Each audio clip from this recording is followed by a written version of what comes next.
आप देख रहे हैं इन 24 टीवी, खबर पल पल की। सांसद वरुण गांधी लोकतंत्र के रक्षक या भाजपा के बनेंगे बागी। भारतीय जनता पार्टी से पीलीभीत के सांसद वरुण गांधी ने एक बार फिर से सरकार पर निशाना साधा है। वरुण गांधी ने जहां एक और बैंक के निजीकरण का विरोध किया, वहीं अमेज़न, फ्लिपकार्ट और रिलायंस पर हमला बोला। वरुण गांधी ने कहा कि किसानों के हित में केवल मैं खड़ा हुआ था, बाकी किसी सांसद की हिम्मत तक नहीं हुई। बरेली के बहेड़ी में अलग अलग गांव का निरीक्षण कर पहुंचे वरुण गांधी ने सरकार पर हमला बोलते हुए कहा कि अगर बैंकों का निजीकरण होगा तो जो 10 लाख लोग बेरोजगार होंगे उनको दोबारा रोजगार कौन देगा, उनको कौन खिलाएगा। अगर BSNL, MTNL, एयरपोर्ट, एयरलाइंस बिकेंगे तो आम आदमी के बेटों को नौकरी कौन देगा।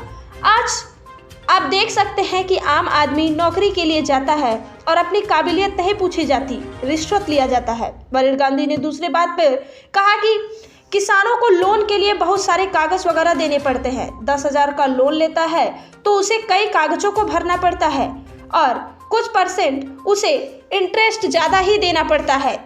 वहीं तीसरी तरफ उन्होंने कहा कि अगर हर चीज़ अमेज़न, फ्लिपकार्ट, रिलायंस पर जाएगा तो छोटे व्यापारियों का क्या होगा, क्योंकि अब ऑनलाइन का ज़माना इतनी तेज़ी से भाग रहा है कि छोटे व्यापारी की दुकान टूटते हुए नजर आ रही है।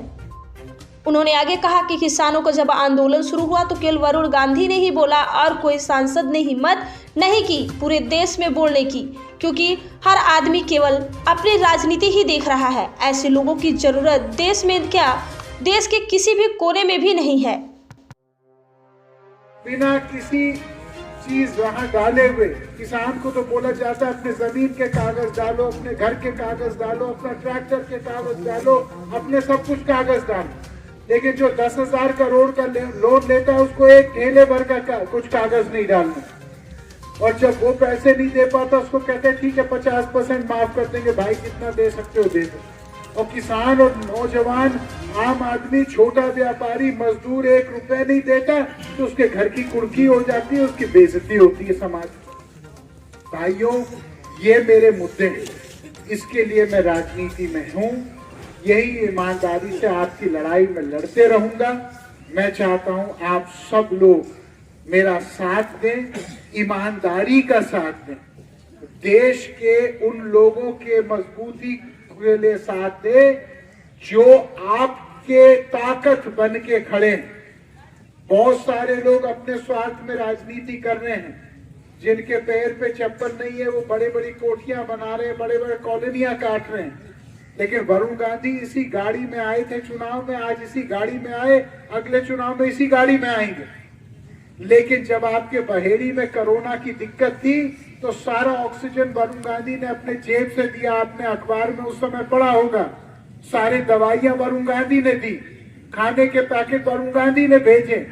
तब मैंने नहीं सोचा कि किसका नुकसान है किसका फायदा है।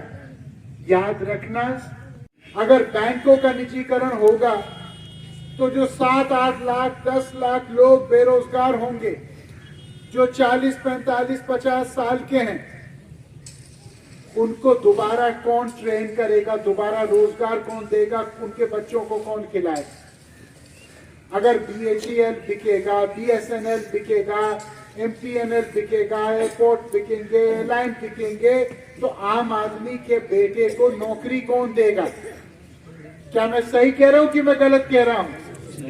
आज एक आम आदमी रोजगार लेने जाता है तो उससे ये नहीं पूछा जाता कि काबिलियत क्या है, प्रतिभा क्या है, वो ये पूछा जाता है कि रिश्वत कितना लाए, वो ये पूछा जाता है कि आप किसकी सिफारिश लाए हो। और ये सब करते करते हमारा देश नीचे से दीमक की तरह कमजोर होता है। आने वाले समय में एक ऐसा समय आएगा जहां पे एक आम आदमी को रोजगार ढूंढने के लिए दिक्कत आएगी। ये क्यों है कि हमारे बच्चे जाके मजदूरी कर रहे हैं 3-3, 400 किलोमीटर दूर, इसलिए कि रोजगार नहीं है, इसलिए कि ट्रेनिंग नहीं है।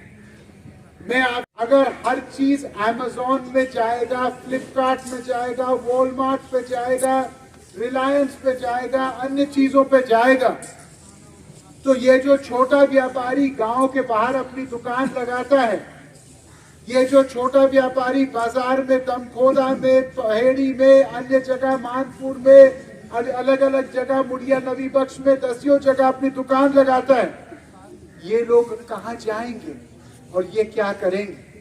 और 1000 नौकरी देंगे ये बड़े बड़े सुपर मार्केट वाले, तो दसियों हजार नौकरियां खत्म होंगी। जब अदानी को कॉन्ट्रैक्ट मिला हिमाचल के सेब के ठेके का, तो उसके बाद क्या हुआ कि 6-8 महीने बाद सेबों के दाम आधे हो गए।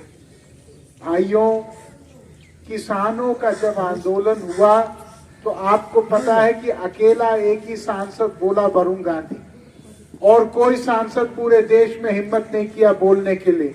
क्यों? क्योंकि हर आदमी केवल अपनी राजनीति देख रहा है। आज ऐसे लोगों की जरूरत है देश में जो अपनी राजनीति नहीं, देश की दशा और दिशा के बारे में सोच रहे हैं। आज ऐसी जरूरत है लोगों के लिए जो ईमानदार हैं। में गए ये जो आशा बहुएं हैं, आंगनवाड़ी हैं, शिक्षा मित्र हैं, अलग अलग संगठन के लोग, ये कितना कमा रहे हैं? 5-6 हजार रुपए महीना। क्या 5-6 हजार रुपए में किसी का घर चल सकता है?